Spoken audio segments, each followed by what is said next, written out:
Pwede ka nang kumita dito sa Facebook sa pamamagitan ng affiliate partnerships.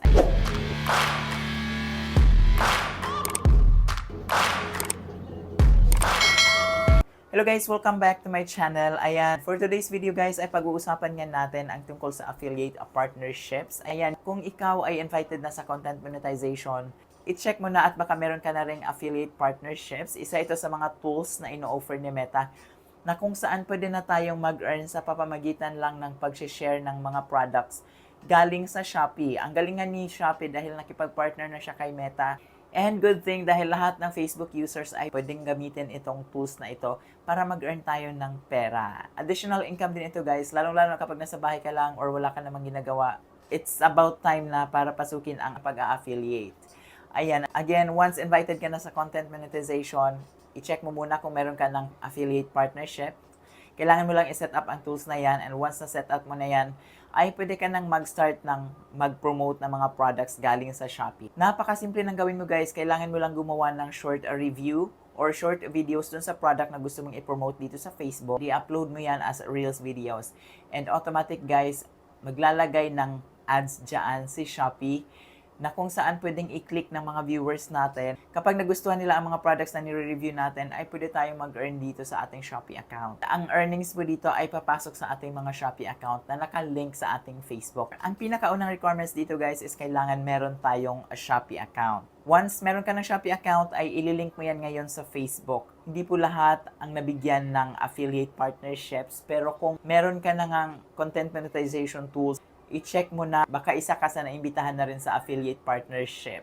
Alam naman natin halos lahat na yun ay gumagamit na ng Shopee at nag-order ng online. Ang kagandahan dito is hindi mo na kailangan magbenta ng mga products mo dahil doon na mismo kukunin ang mga products sa Shopee. Kapag meron kang nagustuhang product, gawan mo lang yan ng review at upload mo yan sa Reels. And automatic kapag may nag-order gamit ang ads or ang link doon sa video na yon, ay automatic mag-earn ka na ng commission sa Shopee account. Dahil ino-open na nga ni Meta ang affiliate partnerships. Kung dati natatakot tayo na mag-share ng mga link dahil nga baka magkaroon tayo ng violation, ngayon hindi na dahil meron ng affiliate partnership na kung saan ina-allow na ni Meta ang pag-share ng mga product galing sa Shopee. And again, mapupunta ang earnings sa iyong Shopee account. And pwede mo na yan i-withdraw. Ayan. Kaya naman kung interesado kayong matutunan ito, sundan nyo lang ang video ito guys at isi-share ko sa inyo kung paano natin i-link or paano i-set up ang ating mga Shopee account sa ating Facebook. Sundan nyo lang ito guys.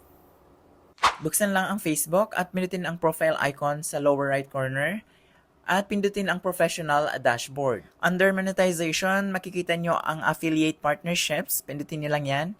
At makikita nyo yung Shopee affiliates. Ayan, pindutin nyo lang ang get started sa baba. Ayan, ang sabi dyan, you could earn with Shopee affiliates. Sign up to share Shopee products with your audience and earn commissions on their purchases. Pindutin lang natin ang continue. Pagkatapos makikita nyo dyan, allow Meta and Shopee to exchange certain public profile information. Kailangan lang natin i-allow si Meta na magkaroon ng access sa ating mga Shopee account. Ayan, allow Meta to share certain insights with Shopee. Allow Shopee and its sellers to create partnership ads. Once inallow mo na yan guys, ay magkakaroon na ng ads mula sa Shopee ang ating mga videos na ina-upload dito sa Facebook. Pindutin lang natin ang allow. Pero bago ang lahat guys, huwag nyo kalimutang basahin muna lahat ng yan. Okay? So, okay, once okay na, ay pindutin nyo lang ang allow sa baba. At pindutin nyo lang ang open at madadirect kayo sa inyong mga Shopee account. Ayan, at pindutin nyo lang ang continue para malink ang inyong account sa Facebook. Ayan na, congrats! You're ready to earn with a Shopee. Kapag ganyan na ang lumabas guys, ibig sabihin pwede na tayong mag-share ng mga products dito sa Facebook galing sa Shopee. At pwede na natin i-track ang ating mga performance. Ang sabi dyan, review content insights on Facebook professional dashboard and track earnings on your Shopee affiliates account. Ibig sabihin, yung mga earnings natin dito ay makikita natin sa Shopee account. Again, hindi po si Meta ang magbabayad sa atin dito. Kung hindi, si Shopee po mismo. Makikita niyo po ang inyong mga earnings sa inyong mga Shopee account na nakalink dito sa Facebook. As you can see guys, nakalagay dyan as signed up. At ganun lang kabilis guys, kung may natutunan kayo, huwag niyo kalimutang ibahagi sa iba. Ayan, sa mga baguhan pa lang po dito sa aking YouTube channel, please don't forget to like and subscribe.